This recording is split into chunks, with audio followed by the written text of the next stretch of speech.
Hey, hello to all. This is Alejandro Bratti. I am today with Mike Martin.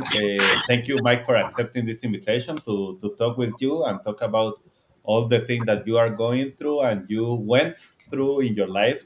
You know, this show is about believing yourself and in your business.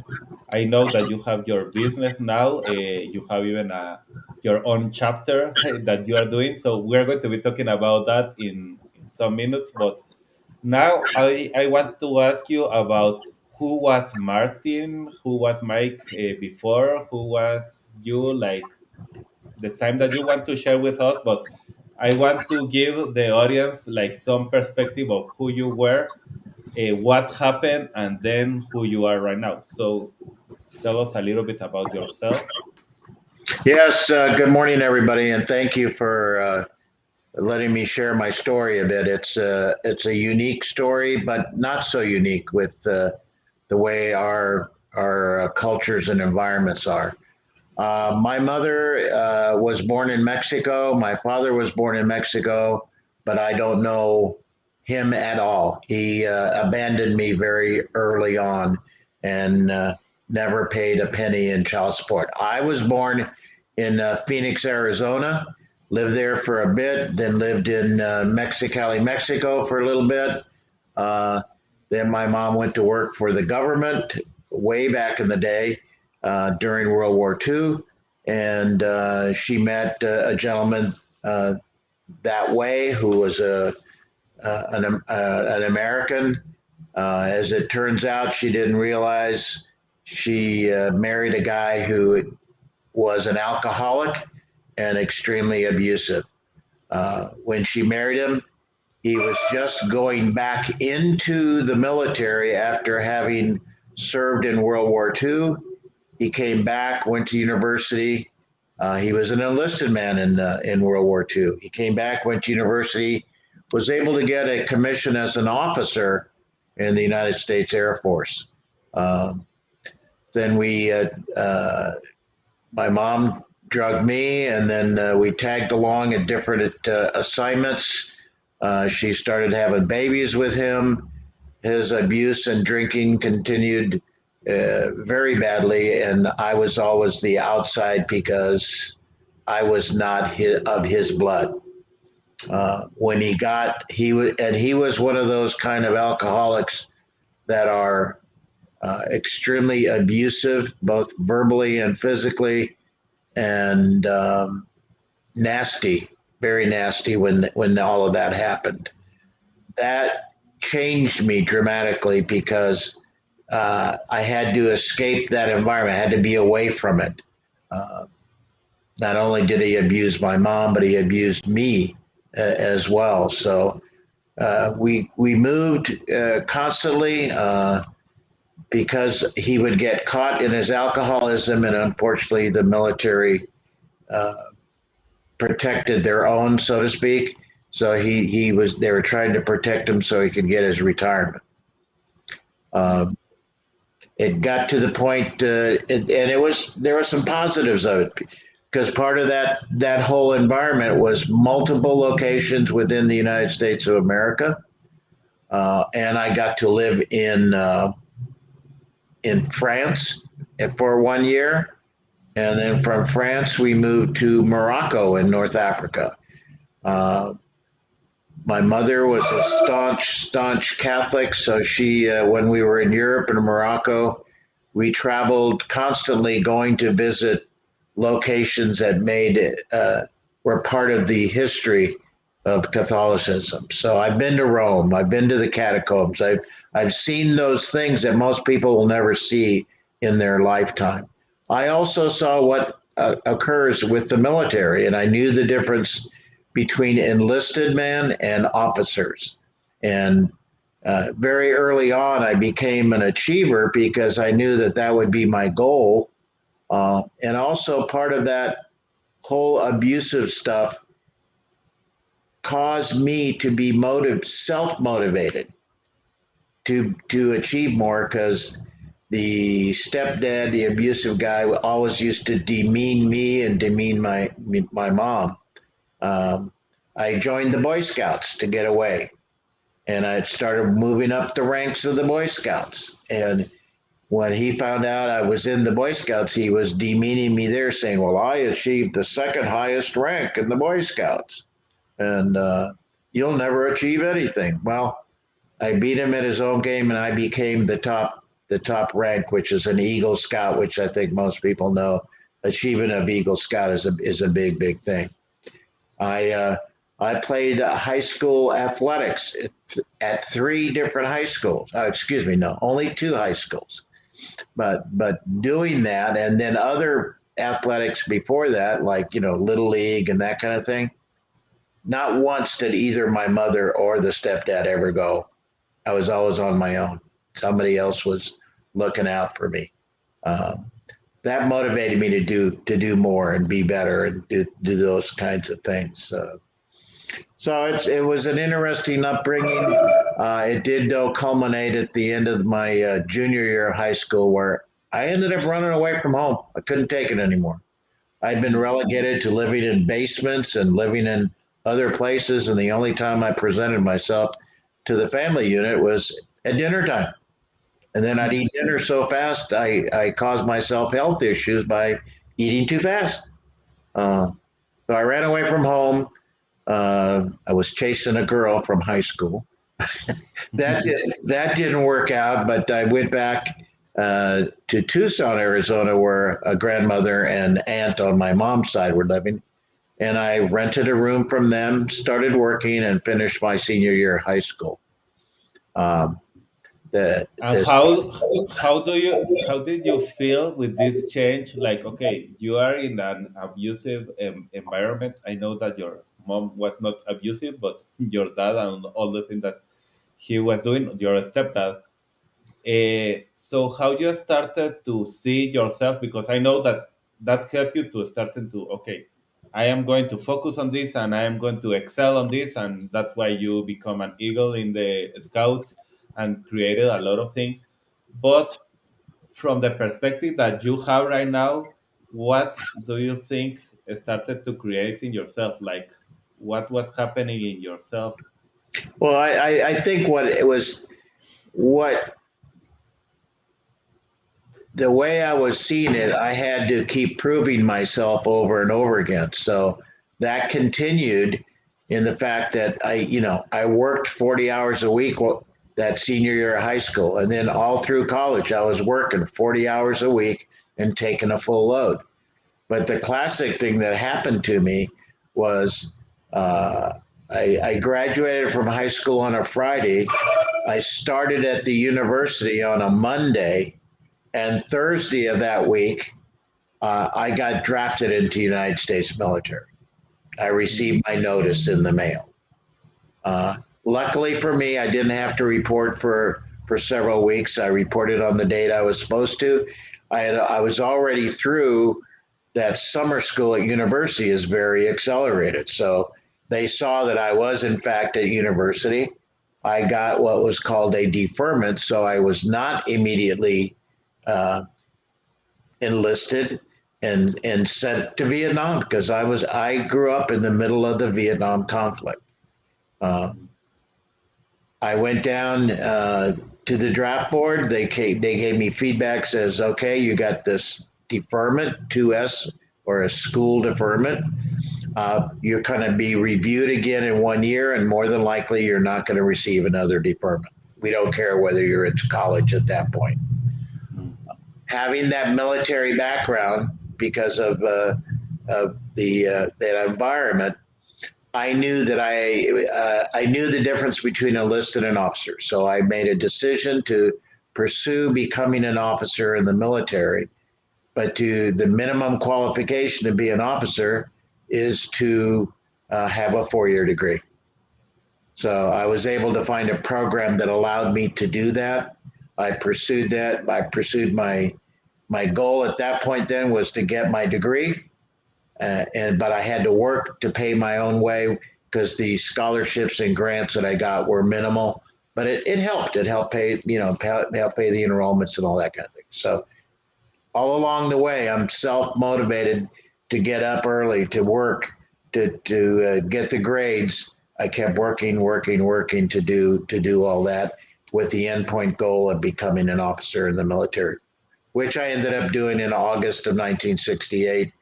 I finished the last summer school class on a Thursday. Got on an airplane on Friday and flew back to the East Coast where the training officer training was, and started that final part of my officer training on Saturday.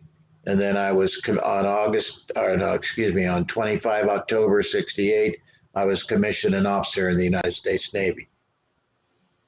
Wow. So always been motivated to that was the first, I guess, call that the first phase of my motivation was get away and overachieve to show this guy that he was an idiot, and then keep moving forward and try to help my mom and help the half sisters and brothers who I call brothers and sisters as much as I could to be supportive. It was not a healthy environment. I never would. If I went home to visit, the man would never be around because we had come to that agreement when I was 14. I physically had to accost him to stop his baloney that he was doing at the time. I'm trying to be nice with my words here, Yeah, I know, I know. so But that's one thing that's that what for I me, do. Pardon me. I'm sorry. one thing that for me is very interesting is how you develop this belief in yourself, even with all these things against you. Uh, because you were like really like going through a lot of stuff. Even you can say like, okay, I if they don't want me to be an officer, it's okay. I am not going to be that officer. But you keep like looking for something bigger than you, and you keep like creating this belief like, no, I have to believe in myself, I have to do this in my life. What do you think was really the motivation behind? You are telling me your mom and your brothers, but was that or was something else inside Oh, of you? I would say that your assessment, all of that, but the biggest driver was the alcoholic, abusive stepfather. That was probably the biggest driver to get out of that kind of an abusive environment. That I knew that there was something better out there. I had friends that had good family units, and I was an avid reader. I started reading about achievement and personal motivation even way back then. Uh, so I'm an avid reader of going clear back to Dale Carnegie, Napoleon Hill, all of those classic guys that did stuff like that. Uh, and the goal setting was the big thing. I set these. What now I look back, they were intermediate goals for me to achieve to get to the next point, and then I'd have to start over again and get to the next point after that. So uh, and that's what I did in each and every case. That's what I did. I mean, uh, the whole classic story of me becoming an officer in the long run, the Navy classified me, or what's they called, they designated me to be a Navy Supply Corps officer. And I had to go to another school. So I overachieved in that school and was one of the top 5 graduates from the Navy Supply Corps school. Then from there, I went on, and you remember this all happened because of Vietnam, right? Well, I still Yeah. ended up being assigned to go to Vietnam. And I was not on board a ship. That's one of the questions a lot of people ask me. Well, you were just on a ship. You were safe. No, I was what we call boots on the ground in Vietnam. And that triggered something else that then happened. Not that it affected me till much later in my life, but in Vietnam, they sprayed the jungles with Agent Orange. The Agent Orange was a herbicide that seeps through the trees, the bushes, whatever, into the groundwater. That means it gets into the water. And then the water is what goes downstream into the rivers. They take the water out of the rivers, fresh water out of the rivers to clean it up, as much as they can clean it up. And you take showers in it, you drink in it, they cook in it, et cetera, et cetera, et cetera. Well, I am one of the victims of Agent Orange poisoning. Uh, Thank God most of my things have not been real serious. But of the 2.594 million people that served boots on the ground in Vietnam, there's only about 800,000 of us still left alive.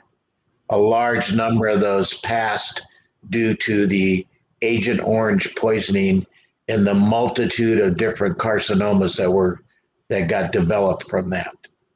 I don't have a carcinoma that I know of today. I'm 75 and still kicking, but it has had some effects, which then drove me through my corporate career because when I left the Navy, I went to work in the corporate sphere and achieved in the corporate sphere, did all that kind of stuff until I left the first company. I went to work for a little company called Xerox Corporation. And at the 22-year mark, and having been promoted to several different things, they asked me to move permanently to Rochester, New York. I declined, and that decline uh, led into some issues that caused me more health things. And I also do suffer from post traumatic stress, having been over there. And a post traumatic stress syndrome is a term that was developed because of the Vietnam conflict. It was called other things in previous conflicts. But that caused some severe stuff that caused my thyroid to shut off. And I went undiagnosed with a thyroid issue that almost put me under. But luckily for me, a Veterans Administration doctor did figure it out. They got me on the med, and I've been going on the uphill ever since, trying to do the things that I do. From that experience back then, and the Agent Orange kicking in, I had severe pains. And they really couldn't say what from. So I didn't want to take drugs. I'm trying to minimize the number of prescription drugs that I take because of side effects. So, But you started taking a lot of drugs because they ask you to do that because of yeah, this. for the different things that I have, they say I need to be on it. I mean, heart conditions, high blood pressure, all of that. So you got to take certain kinds of things, and I try to minimize that as much as I possibly can. Working in the health arena, but because that's where this drove me. Even though I was working a corporate job doing that, I was always looking for solutions to help me with natural solutions or nature solutions, that kind of thing. Eastern medicine versus Western medicine, for those of you that are in that realm. Holistic medicine. It's driven me so that now I'm an achiever and I want to share all this information. I actually run a chapter of the Holistic Chamber of Commerce. And I try to give out information and get other holistic practitioners to come join me and share their stories, tell what they're doing, what kind of modality do they have, et cetera, et cetera, et cetera. So uh, I've been in the small business realm part time for all the years that I was in corporate up until 2013, when I was asked unceremoniously to leave, or otherwise I was fired. I was fired because I was too old. I was 67 years old, and I said thank you very much. And the guy looked at me like, why are you saying thank you? Well, he was not a real smart regional manager. He failed to check my personnel records. He could have forced me to retire because I was fully vested at the time. So I said thank you, because then I filed for unemployment and I launched my business in the pain relief arena that I'm in right now, and that helped me to become then achieve there to become the number one guy in Northern California, which is where I was living at the time. And I built a team of people to support and share this product with other people and relieve their aches and pains. And that's what I still do that, but I've expanded my journey in the arena of I'm providing other solutions now for healthy living. Solutions like access or information about nutrition. What are the things you should be doing to help yourself with nutrition? What are you doing to provide yourself clean air to breathe so you're not doing the getting the garbage there? And guess what? The fourth pillar is water. We're all supposed to be drinking how many glasses of water every day? Well, it better be good water because you can be drinking bad water and that doesn't help you at all. So that's sort of what where my life has driven me through the corporate sphere. And did I have goals and achievements during that period of time? My 22 years at Xerox, they had a club called President's Club. I qualified 17 out of 22 years. So was I an achiever? You betcha I was an achiever. And those skills that I learned at Xerox in the sales training arena have have served me well in other things that I do. Uh, And quick question. I know that, for example, you are saying that in the military, one of the best driver was the abusive stepdad, because you were like, I am going to overachieve what he is thinking that I can do, and you did it, and that's amazing. And then you enter Xerox and you enter this world of health. What was motivating you there? it was still overachievement. You know, uh, Xerox was a highly competitive unit. In fact, when I joined Xerox, there were a multitude of other military officers that were joining Xerox at the time in sales. Sales is an achievement driven business. I don't care what you're selling. You generally get a quota, you get, whatever you're assigned, and you're trying to beat it because beating it then means you make that president's club that I just mentioned if you achieve those certain levels. And again, achieving all those things brought me to income levels that always overachieved what the old man did because he even after I was gone and my mom would share with him certain things, it was like he was totally negative, and my mom would share that stuff with me, which was a shame. Uh, I never saw him. I said no. I take it back. I saw him once uh, in the years after that, just one time. And that was it. He and my mom came and visited me and visited my children for a short visit. Uh, but I was driven, in the inside the military thing. Uh, I ended up achieving the same rank that he had, and he didn't like that at all. I got feedback that said he didn't like that at all, because he thought he was, the cat's pajamas, I guess. And Anyway, quick that's question, going back to what you are doing now and the believing yourself in your business right now that you have this health. I know that you are trying to work in the health industry more than in the sick industry. That's something that a lot of people tells me. Uh, so in this world that you are right now, what are your goals? What is the thing that you want to reach? Why there is some passion now to help people with this air that they are breathing, the water that they are drinking, the pain relievers that they are taking, all the things that you are doing right now? What is motivating you to help them?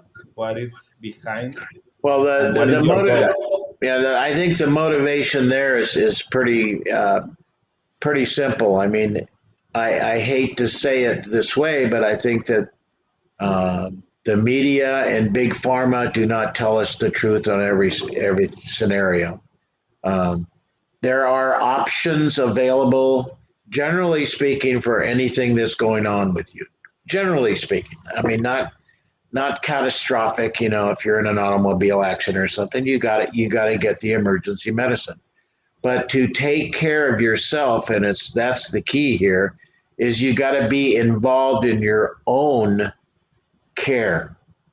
You got to be able to understand, okay, What is my blood pressure? What can I do to affect changes to lower my blood pressure, lower my stress level, reduce my weight, exercise more, eat right? Most of the stuff that we go to the grocery store is garbage. I mean, look at the labels. Look at the amount of pesticides that are in some of the things that are distributed in today's world. The farmlands that we have in the United States have been, I guess the best word is bleached. All it's not nutrient rich soil. I mean, we're paying farmers not to grow so their soils can try to re-energize themselves so there is something good coming out of the ground. You need to do your research to understand the things that affect you and your body and your mindset. Uh, and that's what I'm trying to do. That is one of my goals. Uh, the goal is to share the information from speakers. So anybody out there that can help me to move the needle and share information, maybe you have a product that you might want to share about. So get a hold of me. Let me know. Maybe I could. We would start out with a one-on-one just like this, although not televised to the world. But we would have a one-on-one to figure out. Okay, well, how can you help my tribe? How can you help my community? It's all about education. And one of the facets of my college education, I was trained as a teacher. So I actually enjoy getting up in front and talking in front of people. I talk to people all the time, not only in this environment, but I'm actually because I'm a veteran, I'm very active in the veterans community, and I do public speaking there, talking about living history. And if anybody wants some Vietnam living history presentations, please contact me. I've got a team of people that I use to present different stories from the different branches. It's exciting work, and I've already talked to over 95,000 kids in high school, college kids, and adults. So I'm very much into that. My goal, I want to, as I tell people sometimes in my elevator pitches, I say, hey, I just ended the first 3 quarters of my life in August. That means I got 1 quarter to go. So my goal is to achieve the centurion mark. And I want to do that while I'm healthy, while I'm able to survive financially. So I'm sharing, information, selling some of the products to help fund what I do. And I do a lot of volunteer work in that arena to share that. And I want to do even more.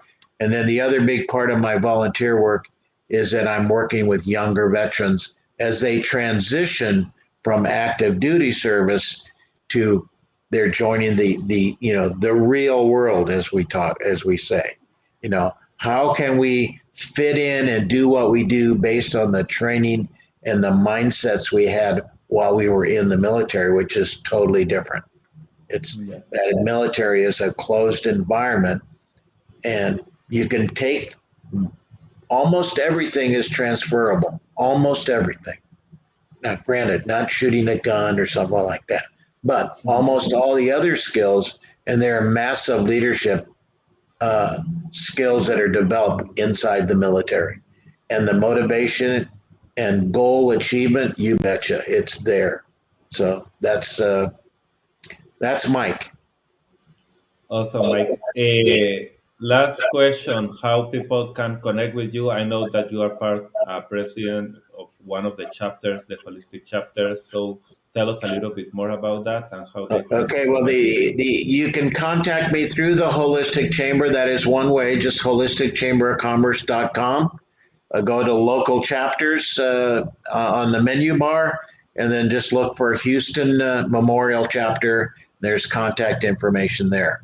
I will very slowly give you my phone number here in Texas, 925 323 1093. 925-323-1093. Or if you want to email me, real simple, ask Mike healthyliving at gmail.com. Ask Mike, healthyliving at gmail.com. Look forward to hearing from any and everyone. Love to have one on one conversations and share more of my story, share some of my knowledge. Thank you very much. Okay, thank you, Mike. It was a pleasure really to have you here with us, and I know that we're going to be having other type of discussions in the near future. So thank you very much again for your wisdom and the thing that you are doing today, because I know that they are helping in this world right now a lot. So thank you very much. Thank you, Alejandro. Thank you.